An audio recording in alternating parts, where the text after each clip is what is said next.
Welcome to Shelf Life. Yes, and today I'm live and in living color and in person with my guests. We're COVID-free, we're vaccinated, all protocols have been observed. But it's so good to be able to go back to talking to people face to face and feeling safe. In person. And my guest today is the gentleman who wrote this book, When a Man Loves. Not When a Man Loves a Woman, When a Man Loves. Yes. And he's Pete Kennedy. I'll tell you all about him, but you know what? He will tell you himself. Pete, welcome to Shelf Life. Thank you for having me. I appreciate it. Man, this little book here, them say you mustn't judge things by the size, right? It's not a big book. And, you know, when I took up the book at first, it says, a lifestyle and leadership most men will never experience. I kind of expected it to be a book about leadership, which it is. But this little book is about you. Yeah. And it packs a heck of a punch. But before we talk about the book, tell me about Pete. You're growing up, because I think my audience will be fascinated by the life you have lived. Yeah, definitely. Just a little boy out of a little town in Kingston called Almontown. Born and raised there. Inner city, just like everyone else, you know, having some of the struggles that we struggle in Jamaica. But one of the things I always say is, as an inner city boy, some of the things I went through was because my friends didn't have it. So I really don't want to take the blessing away from my parents. Okay. I never had a need for food, never had a need for clothing, had shoes, right? But all the additional things, right? That we never owned a car. You know, my dad worked at JPS, so he had the company vehicle that he drove. But the necessities my parents provided, and I didn't wear shoes because my friends never had shoes. But loved it. Born and raised there, went to micro practice in all-age school right up there by Michael's Well, back up before you get to micro practicing, because people need to understand that when you say you're born in the inner city, I'm talking about coming from the one bathroom for the community, tenement yard. Right? And I think it's important, because a lot of people leave out them details, you know, when them talk about them born in the inner city. In your book, you went deep into the details. Very deep, very deep. And that's one of the things that people really admire about the book is, in this book, I'm not talking about the beautiful trees of Jamaica. Right after I talk about the inner city, I say, you hear the blowing of the horns and the bus conductor, I say, oh, wait, you know, I'm giving you inner city life. And the gunshot, them a lick at night time. You understand what I'm saying? So I never saw beaches and I never saw carrying goats, and my inner city life was truly noise, somebody a cuss, gunshot, or you're playing outside and creating your story. But one of the things I really wanted to highlight in the book is, within all of that, we were missing strong leadership. And that's where the change comes. Right out of that inner city, you know, yard, you know, we moved to Almontown, you know, in that little area, which is very close. I call it the very same. Right. And I mentioned as well, 2 years later, Hurricane Gilbert. Never forget that experience. I don't think any of us will ever forget Hurricane Gilbert. Hurricane Gilbert came. Right after that, I got the opportunity to go to high school. And it's so funny, it's within the last 2 years, people know that I really passed for Jamaica College, and it wasn't for KC. Because you're a Fortis man through and through. I'm a Fortis man through and through. And that's because that's where the ending love came. But the true high school experience started at Jamaica College. You know, I played Pepsi for JC, and, you know, I spent so much time at Hope Gardens that my mom was like, look here, it's not going to work. You have guidance down North Street, so you're not going back. It was no question. Because your brother had gone to North Street. Yes, my brother. And you specifically didn't want to follow his footsteps. Didn't. And for one reason, I just didn't want somebody hovering me saying, hey, don't do that, don't do this, don't. I just wanted my own free will, my own freestyle. Nobody could come back and share as the youngest of 4 girls, I totally understand. But I did go to the same school. But I think there was enough distance between us that they weren't there to hover over me. But you know what's funny? I didn't even understand that. Going to KC in the very beginning stages, I wouldn't be on the same campus. Because he was at North Street, and the very first, second, and third form at KC is at Melbourne, which is Ellingston Road. So we weren't even in the same. I would just say KC, and that's it. No. And it's so funny that every other friend, like I mentioned in the book, went to KC. It was one neighbor who lived directly beside me who went to Woolmer's, right? And I just went uptown, and my mom said, nah. And this is why my mom somewhat saw what I had, even up until her death. but because she wasn't able to articulate it in a way, whenever I shared it, she said, yes. But she wasn't able to say, hey, you did that well or something. It's when she said, oh my gosh, you know what I'm saying? Which was good because that was like, mommy's on my side, yeah. And from what you're saying in the book, you had both your mother and father, which was not necessarily the case for most people in the inner city.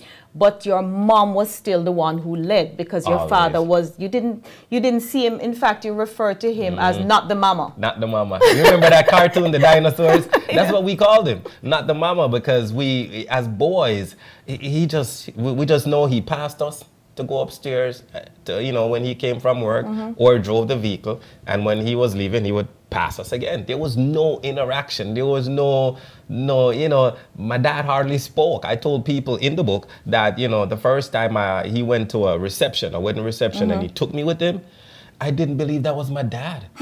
The man talked the whole night. And if you think about it, think about us Jamaican men. You put us on a street corner, you can't shut us up.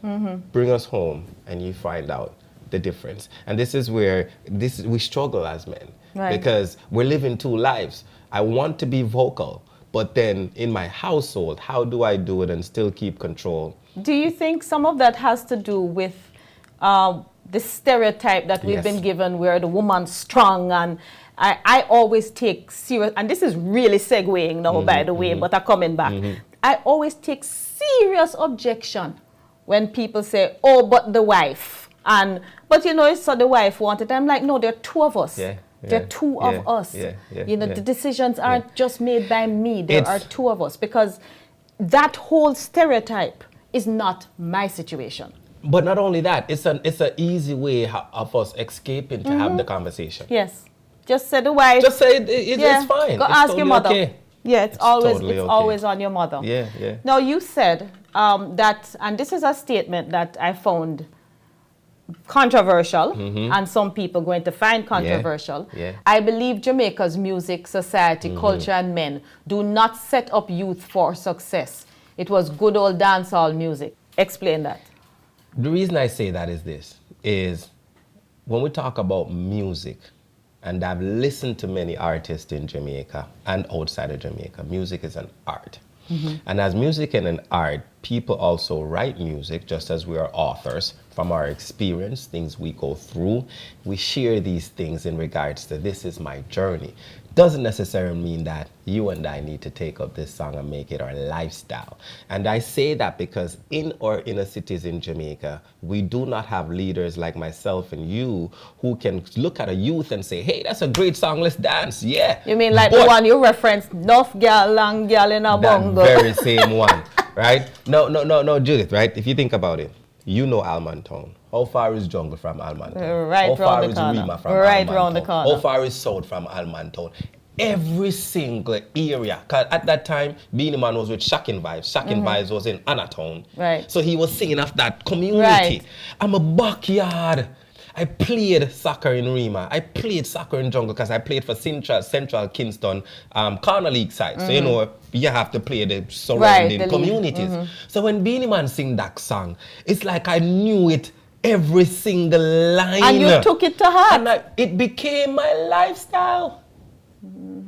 What made it worse was, this is where understanding who you are. What made it worse, Mr. was the type of individual I am, I attract people easily. So now, if I'm a young man who's walking the street and I just finished a soccer game and 2-3 girls walk up and say, hey, I'm nice. And they one just bend down and start taking off your socks. And that is just, your gal in a bongo. And you just left the street corner where your friends them are talking about having multiple girls. You just seen the guy you emulate or that you think is a role model passing a Clark's and him just leave one baby mother yard and go palm next yard. And you are having this do to you with no effort. To you, that's life. I am succeeding, right? But it then later on, as you can see in further chapters, set me up for failure as well. Yes, it did set you up for failure because eventually you left Jamaica. Yeah.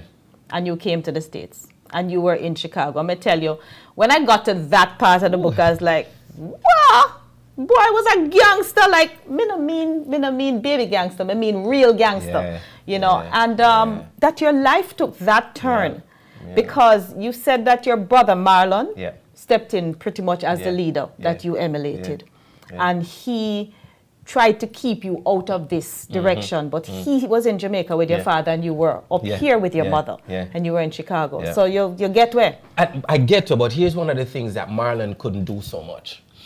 Marlon had actually started to elevate and grow in the military. Right. And he couldn't associate himself so much that if I got in trouble, that he would be linked, because he has family. So he was like, yo, Pete, don't say nothing in my name. Right? So when I was doing things with Interaction in Jamaica, everything was Noel Augustus Kennedy. I couldn't put Marlon Kennedy. And by interaction, we mean illegal interaction. Illegal interaction. We're talking gang stuff. Yes. Yes. You know, I'm sending this down, I'm doing it. My dad is doing all of this, picking up this. You get what I'm saying? The only thing that kind of turned with my brother, so to speak, is we were looking to, you know, get a vehicle and, you know, just kind of helping with certain things there. But other than that, everything was my dad. Everything. I mentioned I put $3,000 on my mother's little coffee table, and she'd take our crochet. She didn't even touch it. She'd take our crochet and cover it and say, Pete, come get your money. Yes. Working 2 jobs in the snow in Chicago. So when we talk about really dynamics and change, all this time, my parents, my brother, saw leadership. My dad saw it a little bit late. When he said, I grew up and I become my own big man, I do my thing, and I still wanted that connection, but he was like, how do I break that emotional barrier and say, son, come on in? Because because part of what you're talking about here in When a Man Loves is, I was fortunate, by the way. Yeah. I had Daddy Supreme. Like, my daddy was just like, nobody to me like my daddy, okay? He was one of the best daddies that ever walked the face of the earth, bar none. All right? So I was fortunate, but I also knew people who weren't that fortunate. And who, my father, I knew loved me. I never questioned it. It was never something that could cross my mind that my father did not love me.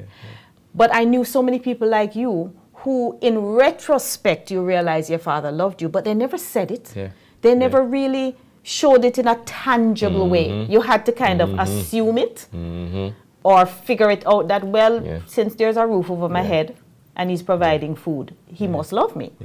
Right?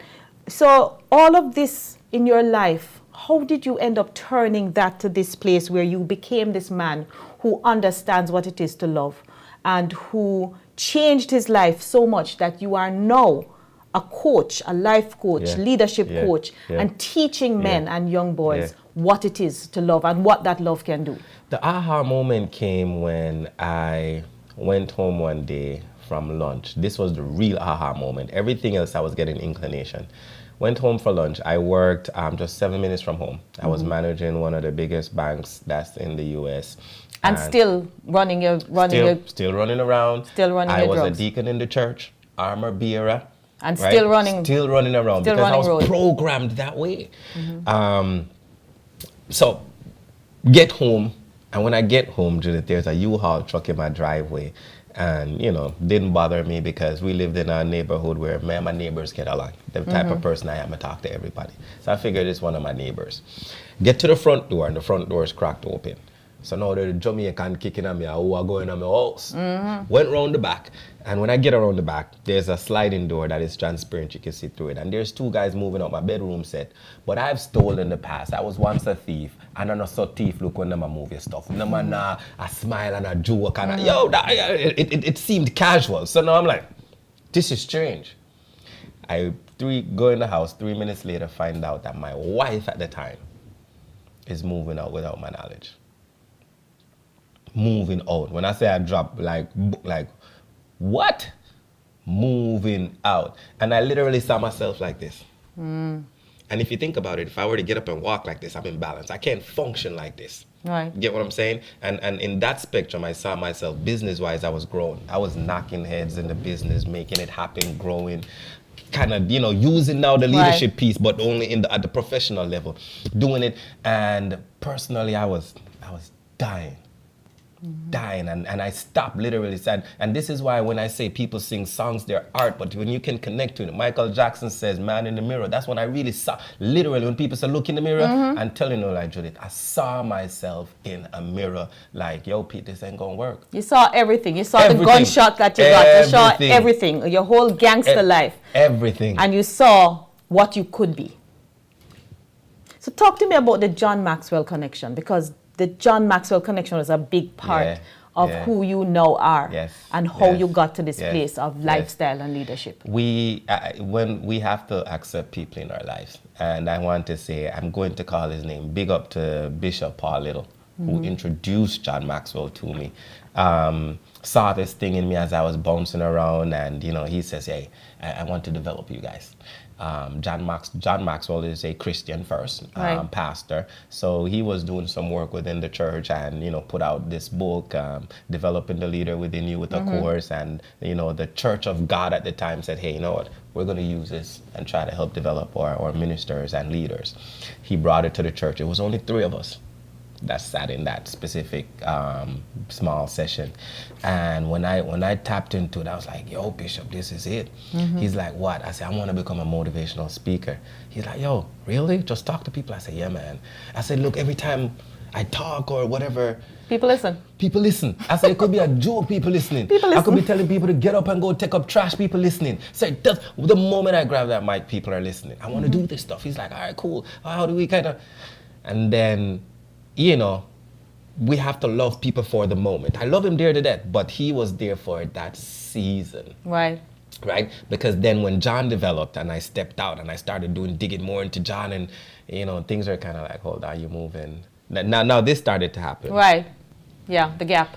Get what I'm saying? So now I started to learn and grasp and I'm coming back with data. I'm coming back with facts. Yo, let's do this, let's do that. It's proven. It's not Pete idea. Here's facts based on a church who is successful. This is what they do. And so I'm like, all right, yeah, I guess this is just for me, right? So I started to do that. I joined the John Maxwell team. And I'll tell people, if you want anything in life, and you know this too, Judith, you have to invest in yourself. And that means financially as well. It ain't going to come free. And if you get it for free, that means it's not your passion. You're preaching to the choir. Let me tell you, I go to literary festivals. There's so much that I do. Even my Antarctica exhibit. You've been to the exhibit. You can't believe. I'm sure you can imagine how much money was invested into that exhibit. When I looked around the room, I'm like, all of these her pictures? Like, how did she frame them? This? Everything. Yes. Because with little notes too. You have to invest in yourself. Yes. And I tell authors, and I'm going to say this to the camera, if you are not willing to invest the $250, $300 to go to the Harlem Book Fair or to go to the Caricon or whatever it is, so that you can learn and you can grow and people can find you, then you're not investing in you only have a craft that you don't believe in. None at all. And you have to do that. So you invested in yourself. And that's a big part of one of the things that you tell people here is that they have to invest in themselves. And I really love how the book is laid out, because you have like these worksheets in there, so you can kind of stop and, you know, it's small, but it takes you a while to go through it, because if you really want to do it properly, you have to Here's one of the go things, through and do it. That I learned as a young Jamaican Christian man. The Bible says, speak and it shall manifest into life. But the part that we're missing in the entire story is that until you write it down, you have to write it down. It will never really come to fruition. Manifestation and coming to fruition is different, you know. You understand what I'm saying? I can speak to say I want to live in the United States. And you can come to the United States, but what happens from there? You have to write it down, and you have to fill out an application. You have to actually do something. You know what I'm saying? When you get here, you got to fill out a piece of paper and do all of these little things. But you and I can attest, the moment we write things down, the moment you start putting these things on paper, aligned with the vision and the image that has given you, it then starts to... It starts to fall into place. Just fall right into place. I'm going to jump to your next level leadership and love, because I want to actually say these. You know, limit your extended resources. You talk about, and you're talking to men now and leading. Because you know what? especially in today's world, it seems like us women, we're very aggressive, you know. Women are very aggressive. We go for what we want. That's because of how we've toxicized your experience. We have had to be aggressive. To break glass ceilings, we've had to be loud. We've had to push. We've had to hit. We've had to fight. Yes, I agree. And so now we aren't taking no for an answer anymore. Those days are done. We're not taking no. You shouldn't. Right? But what it has done, I think, is to a lot of men, it has made them step back. Because they're not setting their standards. Right. And so all of what you have in this book, I think is so vital, you know. Limit your extended resources. In other words, know how to use them. Lead with love. Yes. You know, very, very important that men learn to lead with love, not with bullyism. I used to say to people that respect for me has to be earned. I can respect your position as the pastor or as the prime minister or whatever. But respecting your position doesn't mean I respect you. Come on. I agree. Right? And so, you know, you have to earn that. And that seek therapy and coaching. I'm so glad that you talk about that. One of the best decisions I've made in my life. Because a lot of men will not go anywhere near therapy. They feel that they know it. Most of my clients, the very first time I bring it up, here's what they respond. Nothing wrong with me. You know what? I actually had somebody say, a gentleman, and I do some life coaching, and I had a gentleman actually say that if him can't fix for him marriage, then nobody can fix it. And that's what at that point, I was like, okay, get your divorce. This is your point to get your divorce, when you feel that only you can fix it. Now, before you read on, when it comes to marriage, and I want to say this as well, is that when it comes to marriage, one of the things I learned in the dissolution of marriage therapy, I ran from the sheriff for 3 months when he was trying to serve me my divorce papers. He caught me in the trunk of the car taking out groceries, right? And I realized I was holding on because, you know, we grew up in a divorce. Yeah, Christian, I had that conversation with somebody 2 days ago. I'm a bearer. How could I get divorced? You get what I'm saying? And I learned that as a Jamaican young man and as a married young man, if I don't have people around me, which is the same business mindset we're talking about, putting people around me, which is the same mindset. If I did not have mindset, like-minded people, as well as marriages I can see that work, it's very likely my marriage will fail. You talk about getting an accountability partner.